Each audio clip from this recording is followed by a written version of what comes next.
আসসালামু আলাইকুম। প্রিয় দর্শক, অন্য মঞ্চের আলাপচারিতায় আপনাদের সকলকে আমন্ত্রণ জানাচ্ছি। প্রিয় বন্ধুরা, প্রীতি সালাম এবং শুভেচ্ছা নেবেন। আজকে ২৬শে জানুয়ারি। আপনারা সবাই জানেন যে আমাদের বাংলাদেশের প্রধান উপদেষ্টা ডক্টর মোহাম্মদ ইউনূস তিনি আজকে ক্যান্টনমেন্টে গিয়েছিলেন। সেখানে তিনি সশস্ত্র বাহিনীর উচ্চ পদস্থ কর্মকর্তাদের সাথে মিটিং করেছেন, নির্বাচনে তাদের ভূমিকা এবং নির্বাচন নিয়েই মূলত তিনি আলোচনা করেছেন। আমাদের ঢাকা ক্যান্টনমেন্টের হেলমেট মিলনায়তনে, অডিটোরিয়ামটার নাম হেলমেট, সেখানে ৩ বাহিনীর উচ্চ পদস্থ কর্মকর্তারা উপস্থিত ছিলেন। এই উপলক্ষে আমাদের যে আইএসপিআর আছে, আন্তঃবাহিনী, তাদের যে পাবলিক রিলেশনস ডিপার্টমেন্ট আছে, তারা একটা প্রেস রিলিজ ইস্যু করেছে এবং সেই প্রেস রিলিজটা সব পত্রিকায় ছেপেছে। কিন্তু খুবই অবাক করার বিষয় যে কিছুক্ষণ পরে দেখলাম যে অধিকাংশ পত্রিকা সেই প্রেস রিলিজ থেকে কিছু শব্দ বাদ দিয়েছে। সেই প্রেস রিলিজের একটা বাক্য আমি আপনাদের একটু পড়ে শোনাতে চাই। আসন্ন নির্বাচনকে সকলের জন্য অংশগ্রহণমূলক, শঙ্কামুক্ত ও সুষ্ঠুভাবে সম্পন্ন করতে সশস্ত্র বাহিনীকে পেশাদারিত্ব, নিরপেক্ষতা এবং আন্তঃপ্রাতিষ্ঠানিক সমন্বয়ের মাধ্যমে দায়িত্ব পালনের বিষয়ে মাননীয় প্রধান উপদেষ্টা দিক নির্দেশনা প্রদান করেন। যে শব্দটা নিয়ে পরে মিডিয়াতে লুকোচুরি খেলা হয়েছে সেটা হলো যে সকলের জন্য অংশগ্রহণমূলক।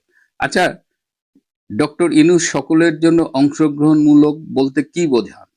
আমরা তো বলেছি একটা ইনক্লুসিভ নির্বাচন চাই, যেটা তো সকলের জন্য অংশগ্রহণমূলকই।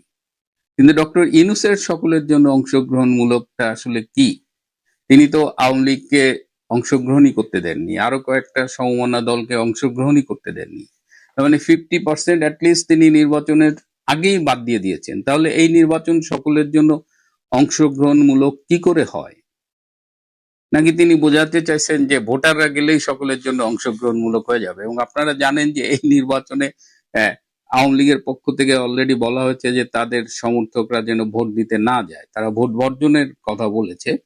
আবার এই নির্বাচনে ভোটার উপস্থিতি নিয়েও একটা সংশয় রয়েছে।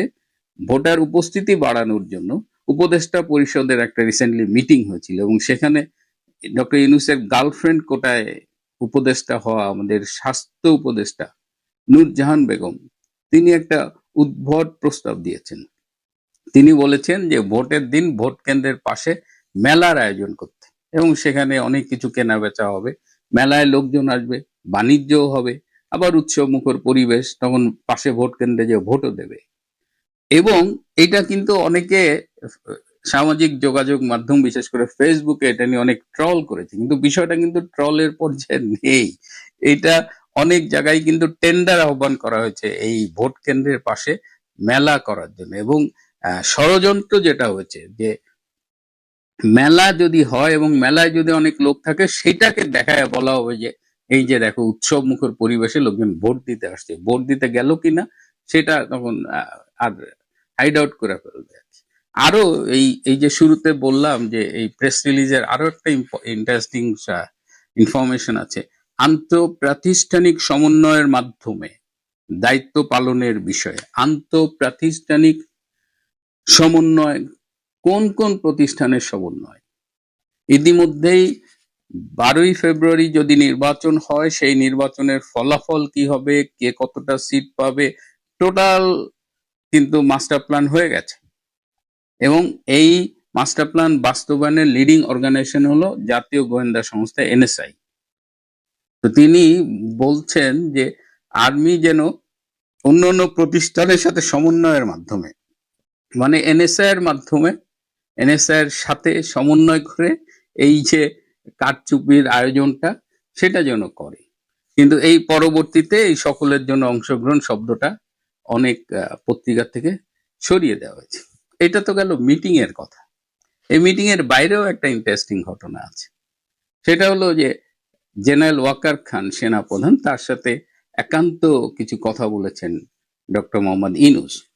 এবং আপনারা জানেন যে কদিন আগে ক্যান্টনমেন্টে একটা ছোট্ট রদ বদলের উদ্যোগ ভেস্তে গেছে। সেটা আমি বলেছিলাম যে বর্তমানে যে principal staff officer lieutenant general Kamrul, তাকে chief of general staff CGS করার একটা উদ্যোগ নেওয়া ছিল, কারণ যিনি সিজিএস ছিলেন লেফটেন্যান্ট জেনারেল শামীম, তিনি পিআরএল-এ গেছেন, অবসরপূর্ব ছুটিতে গেছেন। তো এখন সেই জায়গায় এই কামরুলকে আনার একটা চেষ্টা করা হয়েছিল। আবার বর্তমানে যে quartermaster general QMG Faizur, তাকে কামরুলের জায়গায় প্রিন্সিপাল স্টাফ অফিসার করার একটা উদ্যোগ নেওয়া ছিল, কিন্তু জেনারেল ওয়াকার শেষ মুহূর্তে এটা আটকে দিয়েছেন। এবং জেনারেল ওয়াকার বর্তমানে রাষ্ট্রদূতের দায়িত্ব পালন করছেন একজন লেবাননে। তাকে এই সিজিএস, যে অপেক্ষাকৃত জুনিয়র, যে বর্তমানে মেজর জেনারেল, তাকে লেফটেন্যান্ট জেনারেল পদে প্রমোট করে সিজিএস বানানোর একটা উদ্যোগ নিয়েছে। তো এই যে বিষয়টা, এটা নিয়ে ডক্টর ইউনূস বলছে যে এইটা তো আসলে আমি কিছু জানি না, এটা আমাদের জাতীয় নিরাপত্তা উপদেষ্টা ডক্টর খলিলের দোষ। ওই খলিল এইসব ঝামেলা টামেলা করছে। তুমি আমাকে চেনো, আমি তোমাকে চিনি, আমাদের সম্পর্কে পরস্পরের ধারণা আছে। তো এটা বলে সে জেনারেল ওয়াকারের সাথে একটা মানে ভাঁজ দিছে, যেটাকে আমরা বাংলায় বলি, এবং সব দোষ চাপাইছে আমাদের জাতীয় নিরাপত্তা উপদেষ্টা ডক্টর খলিলের উপর। এই কথা শোনার পরে জাতীয় নিরাপত্তা উপদেষ্টা ডক্টর খলিলুর রহমান কিন্তু খুব মাইন্ড করছে। এমনি আপনারা জানেন যে ডক্টর খলিলের সাথে জেনারেল ওয়াকার খানের একটা দূরত্ব কিন্তু শুরু থেকেই। জেনারেল ওয়াকার খান চাননি যে জাতীয় নিরাপত্তা উপদেষ্টা পদে কাউকে নিয়োগ দেয়া হোক। সেই হিসাবে ডক্টর খলিলের ব্যাপারে তার শুরু থেকেই আপত্তি ছিল, এবং ডক্টর খলিল যে কারণে শুরু থেকেই জেনারেল কামরুলের সাথেই কাজ করতেন আর কি, তার সাথে কামরুলের সম্পর্ক ভালো। তো এইটা নিয়ে তাদের মধ্যে একটা সম্পর্ক খারাপ ছিল, এবং সেইটা যে ডক্টর ইউনূস একটু মানে ম্যানেজ করলো জেনারেল ওয়াকারকে। অথচ এই ডক্টর খলিল দেখেন, কাতার যাইতে হয়, কাতারে মিটিং হয়, ভারত, আমেরিকা, আরো অনেক দেশের প্রতিনিধি থাকে, কাতারের প্রতিনিধি থাকে। সেই মিটিং এ কে যায়? ডক্টর খলিল যায়।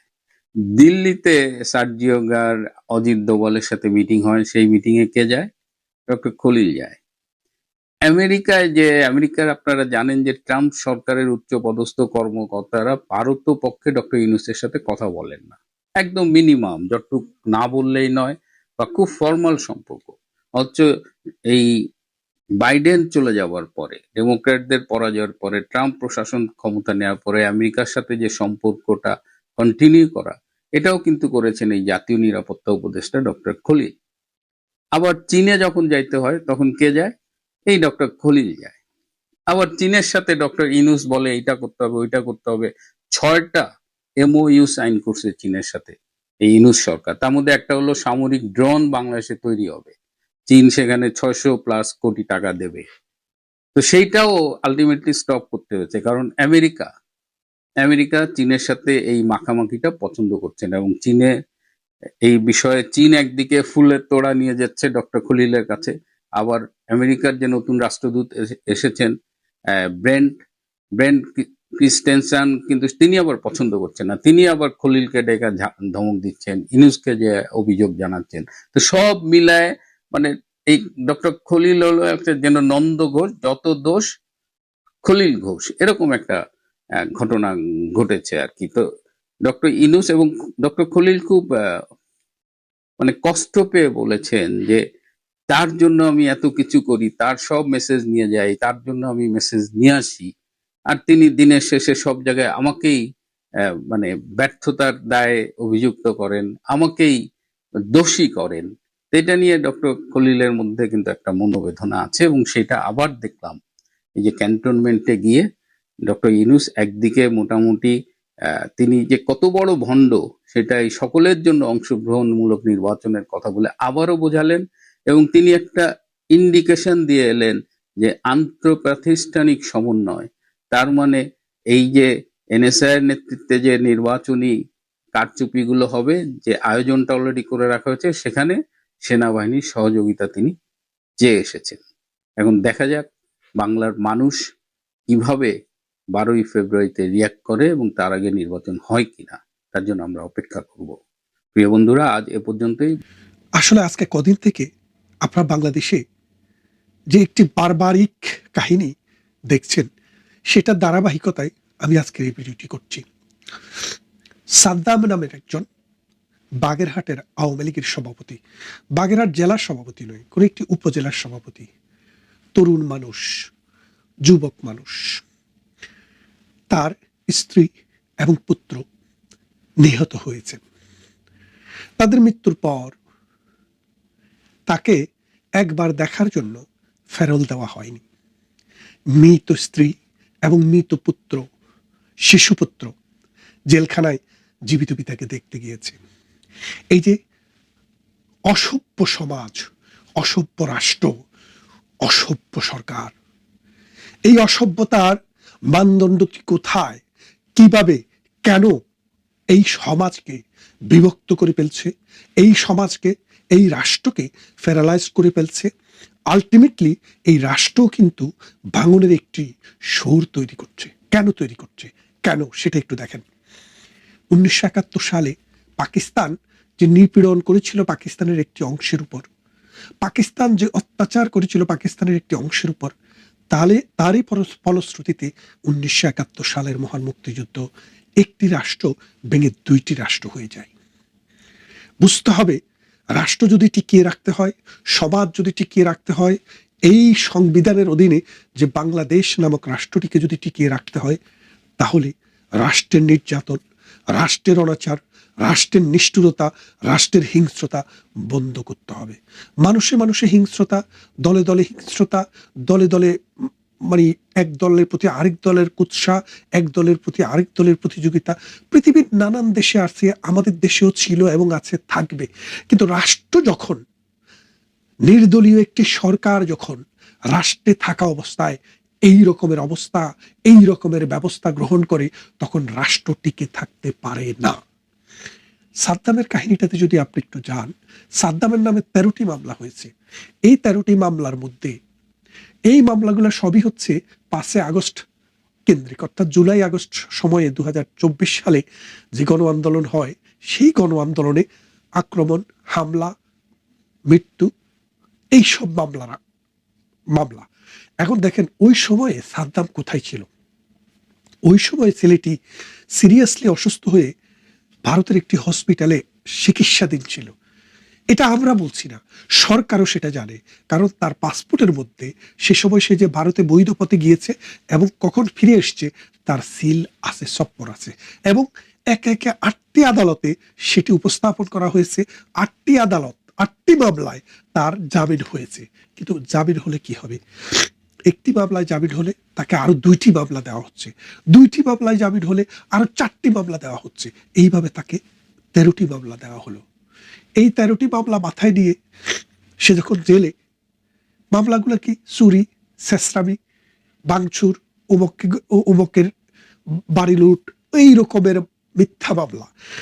এই মামলাগুলোতে জামিন হওয়াটা একদম সহজ ছিল, কিন্তু তাকে 8টিতে জামিন দেওয়ার পরও আরো 5টি মামলা দিয়ে জেলখানার ভিতরে বেঁধে রাখা হলো।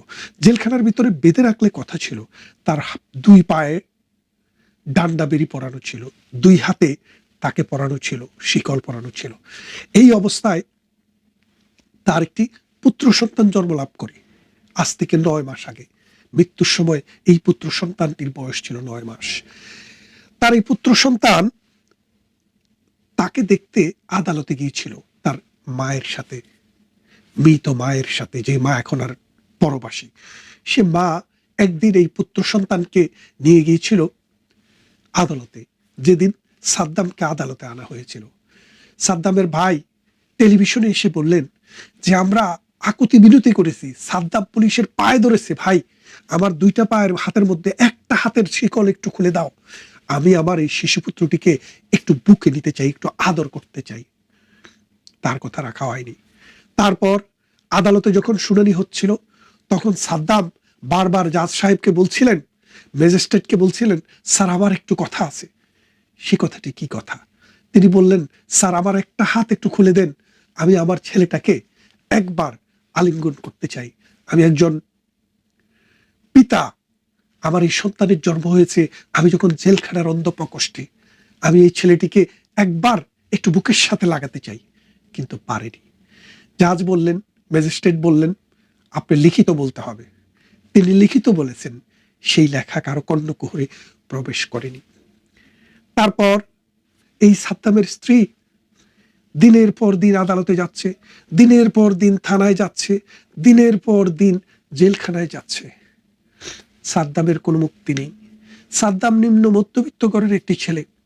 আপনারা কথায় কথায় শুনবেন আওয়ামী লীগের একটা ওয়ার্ডের কর্মী নাকি কোটি কোটি টাকার মালিক, অথচ এই সাদ্দামের বাচ্চা, এই সাদ্দামের স্ত্রী 3 বেলা খাইতে পেতেন না। তার কোনো ব্যাংক অ্যাকাউন্ট জব্দ করা হয়নি, তার কোনো ব্যাংক অ্যাকাউন্ট সরকার সিজ করেনি। তারপরও তাদের খাওয়ারের পয়সা নেই, উকিলকে দেওয়ার পয়সা নেই, ঘুষ দেওয়ার পয়সা নেই। যার কারণে ফ্রাস্ট্রেটেড হয়ে সাদ্দাম প্রথমে তার এই 9 মাসের পুত্র সন্তানকে হত্যা করে নিজে আত্মহত্যা করে।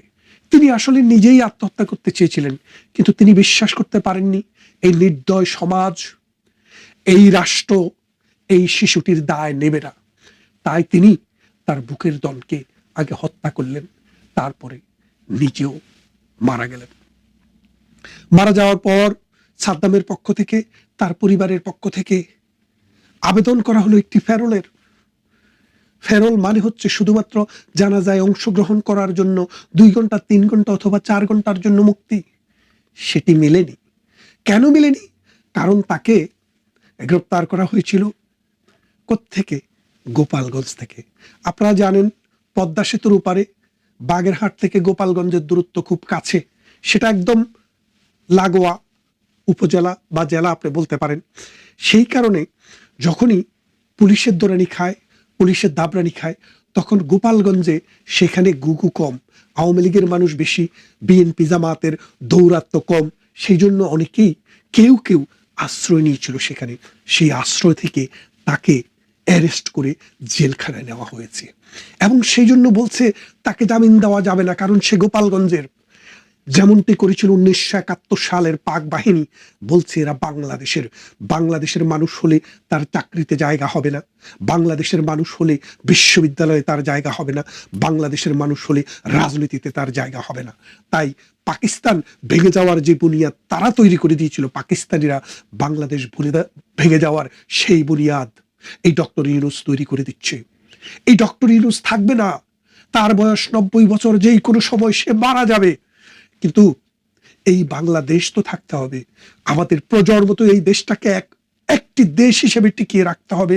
এক ভাষার, এক সংস্কৃতির, এক ইতিহাস, এক ঐতিহ্যের এই দেশ, এই দেশকে ধ্বংস করে দেওয়ার চেষ্টা হচ্ছে। আপনি মানবিকভাবে একটু চিন্তা করে দেখেন, তাকে ফেরল দেওয়া হলো না। ফেরল না দেওয়ার পরে এই মৃত সন্তান, এই মৃত স্ত্রী দেখতে গিয়েছে জেলখানায় জীবিত পিতাকে, জীবিত স্বামীকে। পৃথিবীর ইতিহাসে, পৃথিবীতে এই যে আজকে 808 billion people, 8.2 billion population in all over the world, এই 8 বিলিয়ন মানুষের মধ্যে, এই 800 কোটি মানুষের মধ্যে 196টি রাষ্ট্র আছে।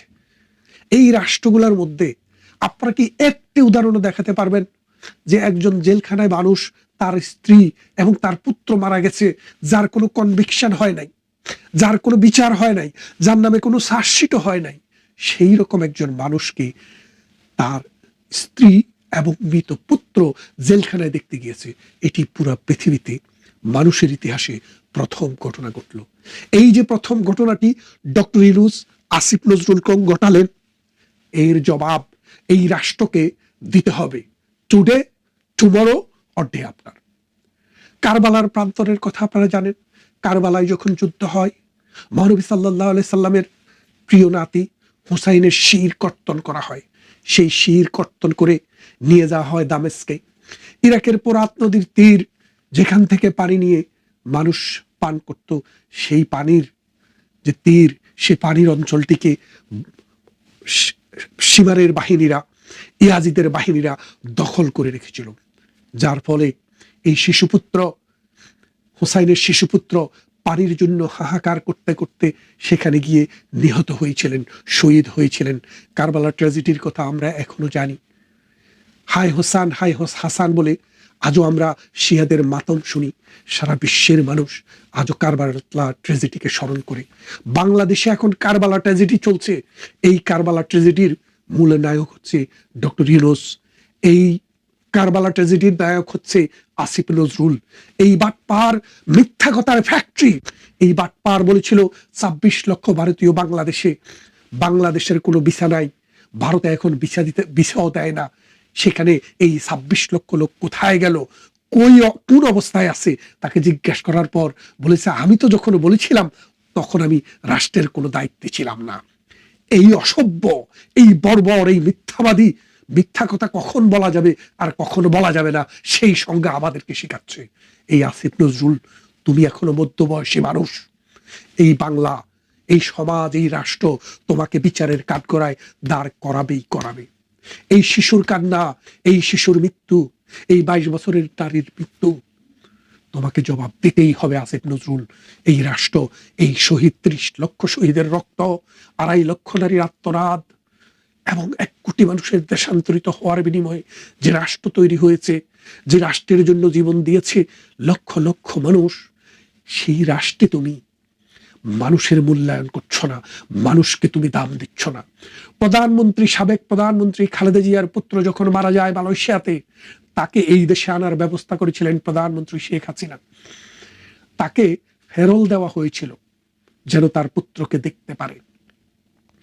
শুধু তাকে নয়, আমরা এরকম বহু নজির দেখেছি, যখন হত্যাকাণ্ড, কোনো বাবা বা ভাই বোন মারা গিয়েছে, তাদেরকে ফেরল দেওয়া হয়েছে, কিন্তু এবার এই সরকার ফেরলও দেয়নি এই সাদ্দাম হোসেনকে।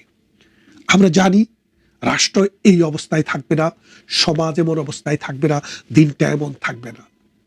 যদি পাকিস্তানপন্থী, বাংলাদেশ বিরোধী ৭১-এর ঘাতকেরাও ক্ষমতায় আসে, যদি বিএনপিও ক্ষমতায় আসে, অথবা অন্য কোনো দলও ক্ষমতায় আসে, রাষ্ট্রকে বদলাতেই হবে, রাষ্ট্র বদলাবে।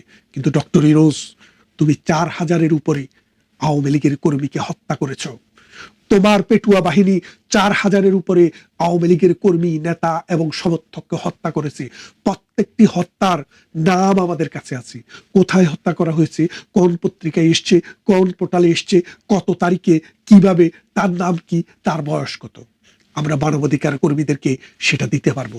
কিন্তু বাংলাদেশে এখন কোনো মানবাধিকার কর্মী নেই, কারণ মানবাধিকার কর্মী, মানবাধিকার সংগঠন তো মানুষ শব্দটার সাথে জড়িত।